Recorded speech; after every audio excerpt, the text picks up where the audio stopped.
Hello, welcome to The Boost. My name's Leon. And I'm Pablo. Today we're here at Geekdom, again, talking WordPress, Automatic, Matt Mullenweg, WP Engine, Silver Lake a little bit, but all the drama that's kind of unfolded on Twitter stemming from Matt Mullenweg's talk. But something I want to call out before is this cool t-shirt. You like it? The Boost. Let us know if you want one. We'll hook you up. Yes, we're going to get some more printed, so I'm super pumped.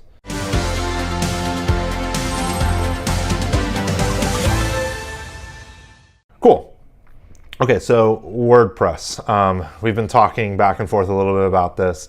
Let me try to set the scene, and then we can kind of go from there. So I've got my notes out. This all stems from some cryptic tweets Matt Mullenweg started from months ago. Nobody really knew. He was talking about investors and all of the stuff that kind of is bad to the world and WordPress as a whole. And then during WordCamp, on his final day when he was talking the keynote speech, he goes up and he starts talking about private equity and the company behind WP Engine. Mm-hmm. That quickly spirals into calling WP Engine cancer of WordPress, which is what really stemmed from all this. And then he was saying most of it is how PE is bad, destroying open source, getting huge returns, not really contributing. And then this is the way that software dies, that a publicly traded company in some capacity comes into an open source thing. The proprietary stuff gets really good. The open source stuff gets bad. I believe he used Sugar CRM as an example of proprietary stuff is great. The open source component of it's bad. And Silver Lake bought Sugar CRM? I don't know about that. I believe it's another private equity, but he was using that as kind of as an example. He's trying to say, hey, WordPress as a whole has stayed really cohesive. Granted, not everybody loves Gutenberg. There's some issues around that, right. But overall, as an ecosystem for open source, WordPress open source is really, really good, and it's no different than what is the WordPress.com product, which is the self-hosted. There's not there. It's always been confusing. It's been very confusing. There is another company that's doing exactly this. It's called Ghost, and they do a similar model, and they've been able to make their core product alongside the open source version, and every time the hosted version on Ghost gets an update, the open source version gets an update. So they use it as a way to fund it. Right. It's a clever and innovative way. I think it's good for the software. They're essentially giving something away for free, but also building a product on the back of it. Right. And overall, so back to this is, he says that PE is destroying open source, getting huge returns, software slowly dies. He talks about the barbarians at the gate, the Nabisco. It's a book about equity and these big companies. Mm-hmm. After that happened, he doubled and tripled, quadrupled down. He wrote on WordPress.org. He tweeted out a bunch of stuff. He open sourced his nonprofit givings because he was kind of getting slandered through the news. And then he went to Reddit to say that he's being sued. It sounds like it was a cease and desist, and maybe there's some legal action happening. That's right. And then WP Engine tried to hack some code in WordPress core to stop the news feed from showing up in WordPress. If you've ever logged into a WordPress site, you get all the WordPress.org. Is that alleged or is that proven? It's proven. So I actually logged into or my WP Engine account, went to the WordPress dashboard and saw that you cannot see the news anymore. So they took that out, and then there's a little bit of rumor that supposedly WP Engine changed the WooCommerce Stripe affiliate thing, so WooCommerce gets money every time you use their Stripe stuff, and supposedly WP Engine altered that code and used their own, and that's maybe some of the tension, sure. Because WooCommerce, really the only way that it's monetized is plugins and then through that Stripe, so there's a little bit of that. And then on WP Engine, they pretty much doubled down, said that we're doing great, this is just a cease and desist, that Matt's slandering us, that we're a really great company, we give back, we do all this stuff, we own all these products. And Matt responded, and then inevitably somewhere along the path of that code edit and all that, WP Engine got cut off from WordPress.org. And for anybody who doesn't know what that is, it's the hosting solution for plugins. So if you need to get a plugin, and let's say it's even a page build. Yes, public plugins. So like a free Yoast, for example. If you want to download Yoast, you have to get it from the WordPress.org built-in, or you have to go to Yoast itself, download it, upload it, and then the same way you would do an update, you would have to go there, download it, upload it. But you'd always go through the WordPress.org. So essentially, Automatic, Matt Mullenweg, whoever made the decision, cut the head off of WP Engine by saying, hey, you're not allowed to have access to WordPress.org. I mean, and let's just, put some context around this. We're talking about 40% of the internet. Yeah, I would say a little bit more. I would say it's supposedly about 50%. So okay, major chunk of the internet runs on WordPress. Right. NASA, the White House, Kamala Harris's campaign. Yeah. I don't know what Donald Trump uses, but I imagine it's WordPress. Taylor Swift. So massive like content management system that powers 40 to 50% of the internet.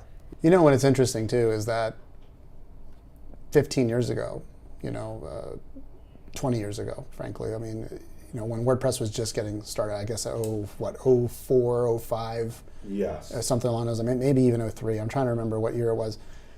So WordPress has been around for a long time, right? And when it first started getting traction, it was one of the first true purveyors of open source, right? There were many other providers out there at the time, but there was not a centralized community around development, I would contend, that's ever matched WordPress as a de facto content management system that's downloadable. And when I first started, I was working on Joomla, right? And I win some pain. Yeah, well, look, and That was all that there was. at that time, that's all that there was. And if the products weren't well maintained, you were effectively having to figure out how to code yourself. You weren't getting updates. You were trying to figure out what was wrong. You'd have to figure it out on your own, go onto forums, ask questions, and essentially you're on your own. Now, the value that WordPress brings to the table is exactly that repository. That repository is free general public license tools that allow someone to effectively launch a business with zero cost. Hosting might be the most expensive thing that you have to deal with, and frankly, most of the budget hosts that are out there, you could launch a website and a business for under $30 a month. Yeah, I would say SiteGround, I think it's like $10 a month. Right. Now, the issue here is that, look, WordPress has supported, hundreds of thousands, if not millions, of small business entrepreneurs getting their business off the ground. Look, I lived on WordPress, right? I offered WordPress services. I supported a lot of small businesses and other agencies. So it wasn't just my own business, but other agencies before I even had my own, supporting them in WordPress development, design, marketing, any of those things. The thing is, though, from an overhead standpoint, I wasn't paying in any time at all. And probably at the time was a business that I probably generated maybe $400,000 in my best year, right? As an individual. Not bad, but this is now over 10 years ago. My overhead was never more, to keep that business running was never more than maybe 5% of my take, right? WordPress allowed that to happen. It wasn't the hosting companies that were providing those services. I could put my files on their servers. They gave me support when I ran into problems, but if it was code related, I had to go figure it out, either find it through premium plugins that were supported, and or the GPL ones, and then kind of figuring it out and just kind of patching it together. And it wasn't perfect, but it worked, right? Keeping it cheap for the everyman to essentially have a business. Now, that is the non-corporate model, right? Where you're supporting development shops that have a product, they build the product, they build their subscriber base, they build a following, right? And then I would contend that maybe, look, I see both sides of the argument as we talked off camera. But the truth of the matter is that you have now an entity that is highly corporatized, right? They've taken these products that have these followings that have been literally built from the ground up, many bootstrapped, and they found success, right? Then they come in, a company, I'm not going to even say WP Engine specifically, there's other companies, GoDaddy has done it, every major hosting company that's in existence has done it. They go out and they buy that company. All of them say, oh, we're going to continue supporting the community, we're going to continue development, it's going to be a great product, and it'll continue to be a great product. 9 times out of 10, that's not true. It gets purchased, acquired, all of a sudden the product starts suffering. What happened to that community? What they did was they bought a mailing list, right? A community, and they infiltrated it through the product. Now they become de facto leaders in the space. I mean, to put it bluntly, is GoDaddy a major WordPress hosting solution? You know, I haven't heard there's lots of WordPress sites hosted on it. Yeah. Would you say that GoDaddy in any way, shape, or form is confused with being WordPress? Very many times. You say, what's your login to your WordPress site? They give you a GoDaddy login. They give you, WP Engine login. Right. There is much confusion of what is WordPress. And the same confusion also happens with WordPress.com versus .org. Yeah. But sure. You say WordPress to a business owner, and I just did this the other day.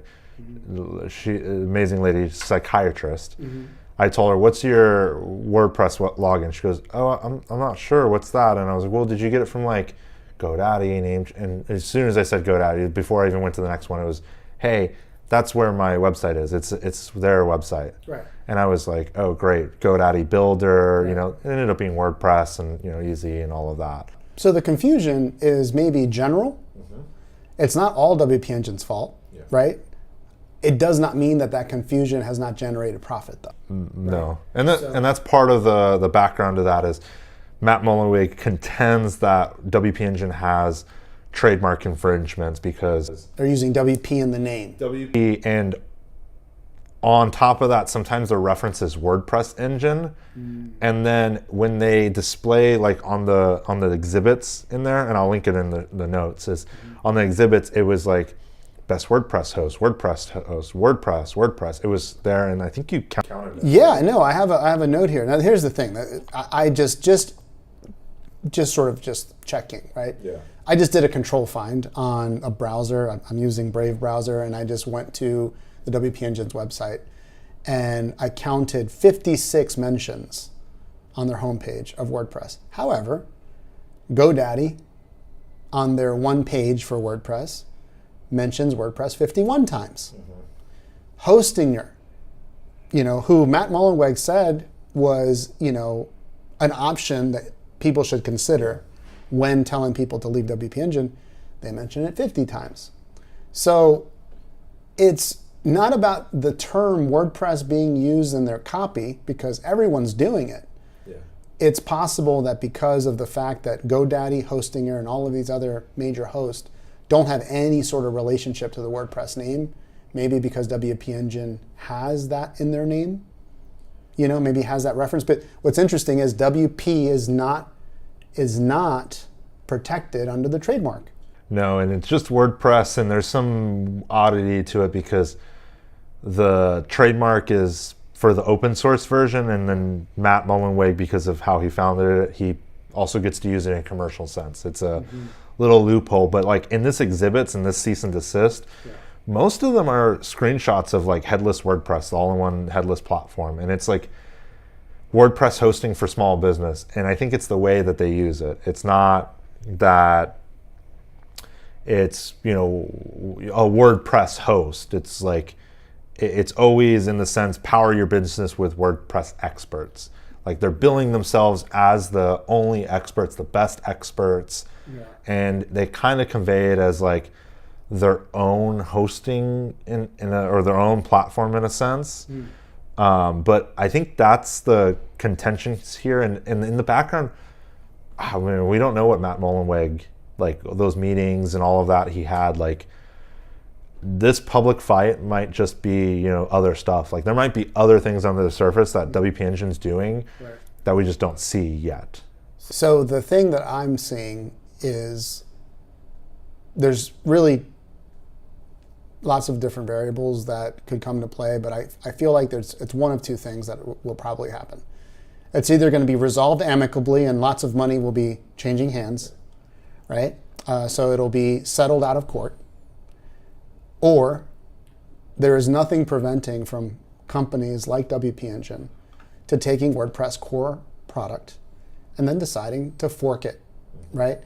WP Engine's already selling a headless product. WordPress is not a headless product. It has to be manipulated to become a headless product. Yes. So if headless is really the direction they're going to go, then that isn't going to be probably the product that they sell. And if it's headless, it's changing the whole dynamic of how WordPress functions out of the box.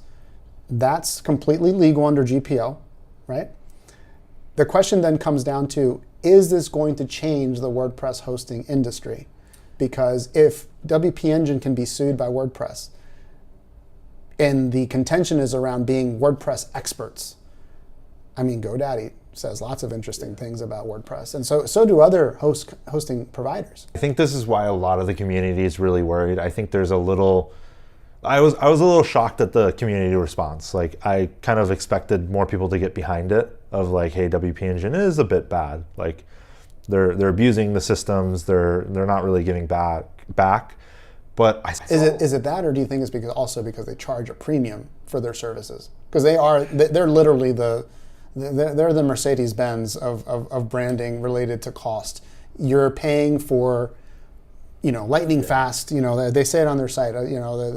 That the website speeds, are an attribute that you're not going to find elsewhere. When I think WordPress hosts, the only one that pops into my mind is WP Engine, like off the top of my head. Like, you say WordPress host and I go, oh, WP Engine. After that, I might put like a Nexus or a Hostinger or SiteGrounds in there, but always WP Engine. Like, they made themselves so public that they're a WordPress host that most people just know it as that. Right. And I don't think that a lot of people understand, like, you can just pick up your website and move it to any host, that you're not stuck there. But as a business owner, all you're thinking is like, oh, hey, this is my platform. They own my website, like there's a lot of that. And then, they own ACF, they own Studio Press, they own all this stuff that I actually do think helps them fork it. If they actually do fork, and when we say fork, it's essentially take the code and move it into like another stream and build your own tools, CMS and everything. Right. There's a real possibility that that's the outcome. I know a lot of people are like saying, hey, this is the end of WordPress. I don't really see it. I think, Matt Mullenweg has shepherded WordPress along really well. Mm-hmm. There is definitely the confusion parts of like names, word or org.com, commercial, non-commercial, but without Automatic, WordPress as an open source platform probably wouldn't have been here. Like the Gutenberg push, right. The block stuff. Nobody wanted to do it, and maybe it's been kind of poorly executed. But the fact that he has invested Automatic's time into building that and pushing that and saying, if we want to exist as a platform, we need to innovate. Mm-hmm. And even like the new back end, it looks very, very early 2000s still. Mm-hmm. They're redesigning it, making it React based and all this stuff. That's being done by Automatic. Well, let me ask you this question too. This is now flipping the coin in terms of what it took to develop that product. Yeah. WordPress as a product. It's commonly known that the WordPress community has a lot of contributors. Mm-hmm. Many of them are unpaid. Yes. Right? Now, maybe that's the reason why WordPress has like an altruistic side to it by giving back to community, because you have people that are giving of their time. They're freely giving that time to help the WordPress community and to build a better product. Yeah. And in terms of whatever revenues generated by WordPress or Automatic as a company, then there is this social giving component. I would contend that WP Engine as a company has very few, if any, contributors that are doing work for free. Yeah. I mean, WP Engine has to pay everybody, right? Employees, they have to pay benefits, they have to pay, anything that a major employer would. And it's stated that WordPress Automatic and WP Engine are roughly the same size, right? So in the end, it feels like this is just a question of money, right? How are you generating your revenue? What are you doing to support the community? How are you giving back to the community as a whole? The thing is that, look, a private equity owns you. I've never come across a single private equity that wasn't all about profit now. Yes, profit now or profit within a very specific time horizon. And it's all less than 2 to 3 years all the time. Right. So that means that not only are your services going to be boosted, the likelihood that the companies that are being acquired immediately get R&D pulled back, right? Because of budgetary constraints. Especially now in this market where investment dollars have scaled back, right? I think we all know that that's the environment today. So it comes down to, all right, well, how are we going to allocate our financial resources? How will WP Engine work with WordPress or Automatic to further Automatic's work? And my question is that, okay, I get the reason why Automatic's going after WP Engine, or Matt Mullenweg specifically is going after WP Engine. But I also wonder what prevents this conversation from hitting other major hosting providers. It's going to happen. Like I think the reason the community is worried is because what is the actual trademark infringement? Is that the leverage point, or is it actually just something that was happening? And then hosts more and more have gone to buy the plugins that our users use, bring them in, say that they're going to develop them, but offer them as a free add-on to the service. It was a clever idea, but the execution to it has been poor. And it's always, you get the app, I see it, they don't develop more, the R&D slows down, and at some point another player comes onto the market and it gets better. Seen it with every single plugin.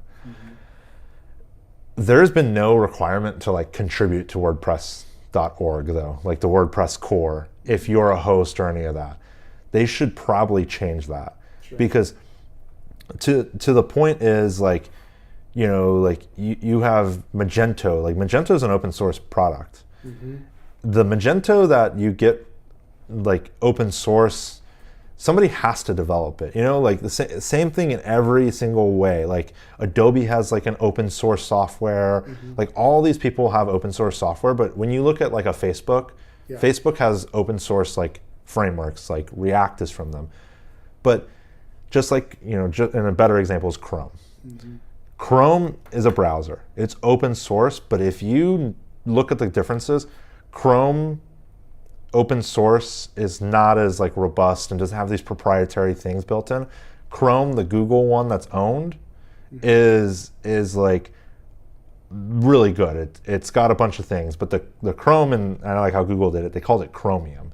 They split the two. Same thing, I think where Matt Mullenweg in 2003, 2004 messed up, he didn't split the two companies. He didn't call it WordPress, and the other one was WordPress-o-matic or something.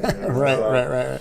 Because I think that would change a lot. Let the open source people have it. Let the one, because now you have a thing that's a for profitable business, and the other one that's an open source. But this is one of the few places where the open source product is as good as the proprietary product. Almost nowhere else that happens. You look at even at Chrome and Chromium. There's a difference. There's a difference. Right. You know what you're giving up. You're losing some APIs. You're using some technology. Obviously, in Chromium, you can rip out the tracking and some stuff. But a lot of those Chrome builders have to then add all this other stuff in there. So it, in the end, is my take is Matt Mullenweg is fighting a battle that probably should be fought against private equity, against the WP Engine. I think the tactic that he kind of did it with was way too brash and way too I'm gonna blast them, and because in the end the people that are suffering are the business owners too, right? Yeah, because they cannot, and the part I don't know if we mentioned is they can't update any plugins right now on WP Engine. I mean, they update core. Can they upload independently. Yeah, they would have to go upload independently, but truthfully, Most business owners don't know how to do that. no. And an agency can do it. An agency has the capability to do it. Right. I wouldn't doubt some agencies are moving immediately. Like I saw Pressable jumping on it. Pressable. Of course, it's owned by Automatic. Yeah, it's an Automatic company. They own a majority of it. Speaking of Pressable, just a real quick point. In their little hero banner at the very top of the browser on Pressable.com, it says, "Looking to switch from WP Engine? Apply here." Literally, it's a CTA right at the very top of the homepage. But interestingly, when I searched the term WordPress on Pressable's website, 19 times. So GoDaddy, as we mentioned, had it 50 times. 56 times for WP Engine. It's just interesting that, the issue, I'm sorry, it was 51 times for GoDaddy, 50 times for Hostinger, 56 times for WP Engine, but only 19 on Pressable. So Pressable barely optimizes for a company name or a brand name of the CMS that they are specializing in. Yeah. So the real question comes down to is, okay, so if Pressable can do it, right? They're using, the power of WP Cloud is a product that they have. That's the same thing as WP Engine. Yeah. Right? I mean, as far as like confusing a brand, the only way that I know that Pressable is owned by WordPress is only because we're industry insiders. Yes. A business owner that has no clue, do they know what Automatic is? Do they? No. They know. You say Automatic and they Google it and they forget that the double T. The double T because of Matt Mullenweg. Like Exactly. nobody knows, and I think what most people, especially on the echo chamber of Twitter, has been, and this X. What has been discussed there is nobody confuses WordPress with WP Engine, GoDaddy, or anything, but they do. They really do, and I don't know if that's ever actually a fixable thing. Like, it's just like if you ask somebody where they bought their domain, 9 times out of 10 they're going to say GoDaddy, and it's probably not GoDaddy. Like they just know that name. There's no I guess the close comparison is like what you mentioned, tissues versus Kleenex. Right. Kleenex is a name brand. Or bleach versus Clorox. Yes, they're name brands, but bleach is the product, but Clorox is the brand, and they became synonymous with the two, so you can use a brand name in that case. Well, here's the other thing. I think there is a big difference between WP Engine and some of these other hosting companies. These other hosting companies have other products, other services that fall outside of WordPress, so they're marketing other things. Every page that I go to on WP Engine's website has a significantly high number of WordPress terminology used. Yeah. I mean, just the About page, About Us, WP Engine /about-us. You go to that page, you do a Control F, 39 times the word WordPress is showing up. I really, for the longest time, I did admire WP Engine. I still think that they're a great host in a lot of ways. I don't know if they're the best. They got great support, right? And that's the point. The only reason I've ever put stuff on WP Engine is because anything could explode and they have the best support. I applied to work there a long time ago. Yeah. And I was like, oh, this is such a cool thing, because I started using WordPress. And they're an Austin company. Yes. Right? So, I mean, they're cool. local. Then, it's like, what other WordPress type businesses do you think of? I always think WP Engine, I think of Gravity Forms, but there's not a ton of WordPress companies that are really, the other one, Elementor. Those are the big ones where I look and I'm like, whoa, those are big teams. That's really cool. They built a business on WordPress. Yeah. They've done this. I do agree that I think the private equity is probably sucking out a lot of value to say, hey, you can't just give free hours to contribute to WordPress core. That should be. How much was it that was contended? It was supposed to be they were going to give 20 hours or something like that, when the commitment that WordPress was putting in was 2,000 hours or something. Yeah, I forget the numbers. I think they want to have, and I think it was 2,000, where they want to, if you're going to be a premier partner sort of thing, you should commit that many hours. And there was a chart of, or a bubble chart. Yeah. How many hours do people contribute or how many times did they contribute. You don't see WP Engine. I think GoDaddy showed up a little bit, but for the most part, it was very sparse for everybody. And I'll find that chart, I'll send it to you, and I'll put it in the show notes. But that chart was very telling because it was automatic in the center, and then everybody around it was just like, they were tiny. Right. And it shows like who's shepherding the product along, like who's protecting the product. At the end of the day, that's what it comes down to. And I think that's what a lot of people are losing on the governance. The thing. Yeah, they're saying that they need to have an independent thing. Matt Mullenweg's ruling with his iron fist, and I'm like, he created this 21 years ago. He brought it to this point. Like, if he's still contributing, putting man hours, like, I think he has the best interest of WordPress in the end. Like, he bought Tumblr, and he's migrating Tumblr's like backing code to WordPress. He bought like these other open source projects, Pocket Cast. He bought all this other stuff, and he's open sourcing it and playing that model. And he's talked about being the Berkshire Hathaway of the internet. And there's obviously money to be made, but I do think he's not just like, I want to have money. I think he's like, I want to have an impact, and I want to make sure that this stuff continues on for decades. Sure. And he's building legacy. Yeah, he's building legacy, but I do think that there's a part of him that's just like, I want the web to be open. Mm-hmm. And if he sees WP Engine there as that existential threat, that cancer, I get it a little bit. It's like, whoa, there's a $102 billion private equity sitting here trying to extract value from this free thing.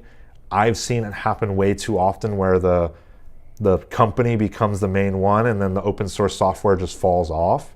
He's like, I got to stop it. I got to protect it. Mm-hmm. And that's what he's doing right now. Sure. Not very tactfully, but I think what it's going to end up is a lawsuit. And there already is a lawsuit. Yeah, and I think it's going to be in discovery that we see what the real thing motives are. Because you'll see emails, you'll see text messages, and I think that's when we'll understand the full outcome. Sure. Well, there's more to come, clearly. I'm sure this isn't the last time we're going to do a show on this. As this develops, we're probably going to have to keep revisiting it. But the fact that it is such high profile,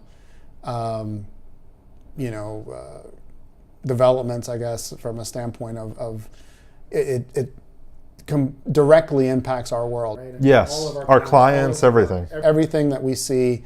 It's also, a Central Texas company, being impacted by this. And yeah, I agree. When I first moved here from Baltimore, WP Engine was one of those first companies that I was excited about. Yeah. Because working in WordPress for as many years as I did, I wasn't as close to any of these companies physically. And then all of a sudden there's one right in your backyard, and it's interesting to see that it's, kind of taken this long. Yeah. Because there's always been grumblings. You've heard little things about WordPress having issues with companies using the brand in such ways, and supposedly, Matt Mullenweg was trying to broker some type of deal for some time, and he felt like he was being strung along. Yeah. I don't blame him. You're fighting against massive Goliaths, and yes, you are a big player, but when you walk up to like a Jeff Bezos and you're it's a $400 million company, and it's a $102 billion company. Big difference. It's a big difference. They have a lot more sway, and it's a very hard thing. And that's right. And again, maybe not done tactfully, but I think in the end that there's a good motive behind it. That's right, sure. And I think it's to protect us too, like of course. The agencies, and obviously, they always say the if you want to go to war, go to the courts in business. Yeah. That's what's happening. There's a war, and the side effect is WP Engine customers are going to be impacted, and Pressable's going to be a little like money grabbing at the moment, but they're also paying people out on yearly contracts. Like they're doing no different than other marketing where a host goes down for days, and then everybody comes in and goes, like, hey, like we'll recover, help you and everything. So. Lots going on, mainly on X, mainly on Twitter, which I find fascinating too. It's happening on Matt Mullenweg's blog. It's ma.tt, amazing domain. And then WP Engine's kind of going back and forth. So I don't know if we'll find a resolution in the next week or two. I feel like this could go on for months. Yes. It'd be interesting to see what not being on the repository, what that does to WP Engine's subscriber base. I think for the most part, most people are going to be non-technical and go, oh my gosh, like my website's broken, go to support. Support's going to, have to have some politically answer of like, hey, we've been cut off, or hey, the repository is broken. Like they're just saying that we've been cut off. But sooner or later, people are going to go, screw this. Like it's almost like when the carriage deals with TV. Like if you don't have Disney and ESPN, sooner or later you're going to go, screw this. I don't need to be on DirecTV. I'm going to go to Time Warner or AT&T. I think the same thing's going to happen here. Is people are going to go WP Engine. Sooner or later they're going to go, screw this. I'm going to go to whatever else host. And if they go and they see Pressable, they don't know the difference. They don't know who Automatic is. They don't know Matt Mullenweg. We have a mutual friend, Chris. I mentioned Automatic, Matt Mullenweg. He's worked in WordPress for 8 years, 5 years, 6 years, whatever it is. He didn't know Matt. He kind of knew Automatic, but he didn't know Matt Mullenweg. He didn't know like any of that. And I was like, oh yeah, WP Engine. He goes, oh yeah, that's the WordPress host. And I said, exactly. Right. Like, he like knows it, but he doesn't. So I think there is a component of where the confusion comes in. Yeah. Matt Mullenweg's mom doesn't understand it. My dad doesn't understand it. I asked my dad about it because he asked me about it, and it was like, it's a host, but it's like not their software. And he was just like, yeah, this is a little confusing. He was like, I just thought they were the same company. And I was like, oh, that's funny. Yeah, that's very true. So yeah, I think we're just gonna have to kind of keep our eyes and ears open on this one, and I'm sure we'll do another episode of The Boost once we see some meaningful progress on this front, and keep everyone informed. But thank you for joining us on this week's episode of The Boost, and we'll be seeing you very soon. Bye.